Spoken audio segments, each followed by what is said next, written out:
नमस्कार, मेरा नाम है राजकीय वर्मा और आप देख रहे हैं रिपोर्टर जी। अगर आपने रिपोर्टर जी चैनल को सब्सक्राइब नहीं किया है तो चैनल को सब्सक्राइब करना ना भूलें। लाइक कमेंट्स तो जरूर करें। आपने कहावत सुनी होगी, सैया भय कोतवाल तो डर काहे का। कुछ इसी तरह के हालात गुड़गांव में बने हुए हैं। गुरुग्राम में बिल्डर और पुलिस के बीच एक ऐसी साठगांठ का पर्दाफाश हुआ है जिससे ये समझ में आता है कि जो लोग अपनी गाढ़ी कमाई के लिए अभी भी इन बिल्डरों के चौखट पर दर दर भटक रहे हैं कि उन्हें या तो बिल्डर उनके फ्लैट दे दे, यानी कि वो आशियाना जिसका वो सपना देख रहे थे, या फिर उनकी गाढ़ी कमाई को ही वापस लौटा दे। चलिए आपको बताते हैं कि पूरा मामला और माजरा है क्या। दरअसल हरेरा ने अलग अलग बिल्डरों के खिलाफ 207 गिरफ्तारी वारंट इशू किए थे, यानी कि ये अरेस्ट वारंट थे अलग अलग ऐसे मामलों में जहां पर बिल्डरों ने अपनी मनमानी की थी। फिर वो चाहे रेरा के रूल्स हो, या फिर फ्लैट देने में देरी की गई हो, या प्रोजेक्ट जो है अभी भी अधूरे पड़े हुए हैं।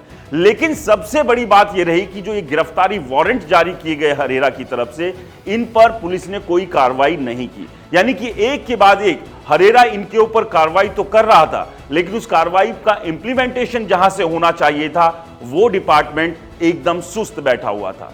इस सुस्त बैठने के पीछे क्या कोई सांठगांठ थी? क्या जानबूझकर गुरुग्राम पुलिस इन बिल्डर्स के खिलाफ कार्रवाई नहीं कर रही थी? इसका जवाब तो खैर पुलिस ही देगी। लेकिन जब एक के बाद एक वारंट जारी करने के बावजूद कार्रवाई किसी भी बिल्डर पर नहीं हुई, उसके बाद हरेरा को, आप समझिए कि हरेरा को जो खुद एक अथॉरिटी है, उसे हाईकोर्ट का दरवाजा खटखटाना पड़ा। और हाईकोर्ट ने अब जवाब मांगा है पुलिस कमिश्नरेट से कि आखिरकार 207 अरेस्ट वारंट जारी करने के बावजूद आपने कार्रवाई क्यों नहीं की। गुरुग्राम पुलिस इस नोटिस का क्या कुछ जवाब देती है। लेकिन आप समझिए कि जो लोग तकलीफ में हैं, उन्हें एक उम्मीद, एक आस हरेरा से है कि हरेरा उन्हें न्याय दिलाएगा। और हरेरा इन बिल्डर पर जो कार्रवाई कर रहा है, उस कार्रवाई को अमल में गुड़गांव पुलिस ला नहीं रही है। तो आप समझिए कि इन लोगों की तकलीफ किस कदर और कितनी और ज्यादा बढ़ गई है। गुरुग्राम शहर में ऐसे हजारों मामले हैं जिसमें शिकायतकर्ता, यानी कि वो लोग जिन्होंने थोड़ा थोड़ा पैसा इकट्ठा कर ये सपना सजोया था कि वो एक अपना घर बनाएंगे और उस घर में अपने परिवार के साथ रहेंगे, लेकिन वो सपना आज तक उनका अधूरा है, क्योंकि गुरुग्राम के अधिकांश बिल्डरों ने अपनी मनमानी या सीधे सीधे कहे कि गुंडई की हुई है।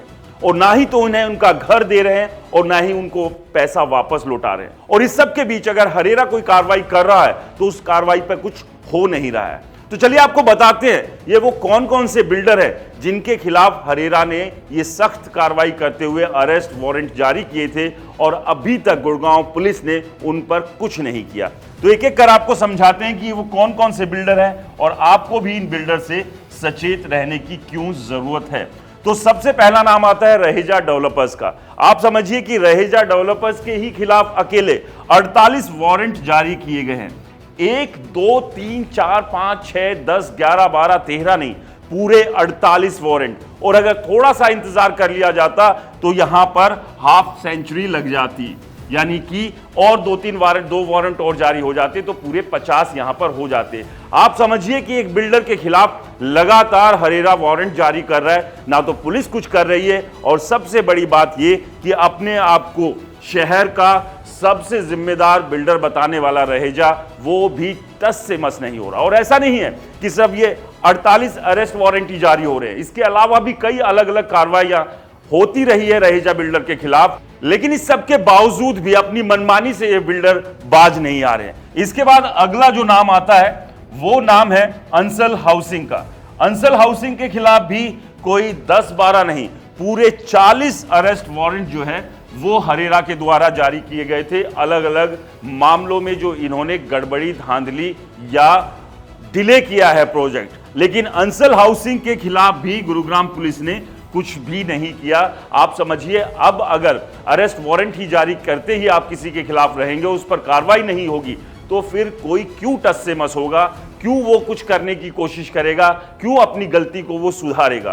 क्योंकि इन बिल्डरों के मन में, दिमाग में बस एक ही चीज चलती है कि किसी तरह से लोगों की जेब से पैसा लूट कर अपनी तिजोरी भर ली जाए। और ये सिलसिला आज से नहीं, काफी समय से चल रहा है और सालों से चल रहा है। और ऐसे लाखों लोग हैं जो अभी भी न्याय की आस में भटक रहे हैं। लेकिन ऐसे न्याय का क्या करेंगे कि आप पेपर पर तो लिखकर भेज रहे हैं, लेकिन असल में जो कार्रवाई होनी चाहिए जिससे कि इनकी आंखें खुले, वो कार्रवाई तो कहीं दूर दूर तक दिख ही नहीं रही है। इसके बाद तीसरा नाम आता है रामप्रस्था का। रामप्रस्था के खिलाफ भी पूरे 30 अरेस्ट वारंट जारी किए गए थे हरेरा के द्वारा। और रामप्रस्था की भी रेपुटेशन कैसी है वो आप अच्छे से जानते हैं कि किस तरह से इन तमाम बिल्डरों के खिलाफ प्रदर्शन होते रहते हैं, इन तमाम बिल्डरों के प्रोजेक्ट्स को लेकर अभी भी सवाल खड़े होते रहते हैं, और इन्हीं तमाम बिल्डर के प्रोजेक्ट कितना डिले अभी भी चल रहे हैं। इसके अलावा पार्श्वनाथ, इंपीरिया, एसोटेक और ILD जैसे 20 बिल्डर है जिनके खिलाफ ये 207 अरेस्ट वारंट हरेरा ने जारी किए थे।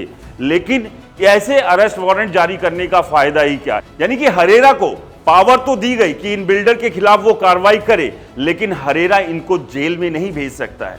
इस काम को करने की जिम्मेदारी है पुलिस की, और अगर पुलिस इस पर ठीक से संज्ञान नहीं लेगी, इसे ठीक से नहीं करेगी, तो कैसे लोगों को न्याय मिलेगा? तो ऐसे में जरूरी है कि कानून का जो डंडा है ऐसे बदमाश बिल्डरों के ऊपर ठीक से पड़े, ताकि जो दर दर भटक रहे लोग हैं उन्हें न्याय मिल सके। आपको क्या लगता है हमें कमेंट्स कर जरूर बताएं। रिपोर्टर जी चैनल को सब्सक्राइब नहीं किया है तो दोस्तों चैनल को सब्सक्राइब करना ना भूलें।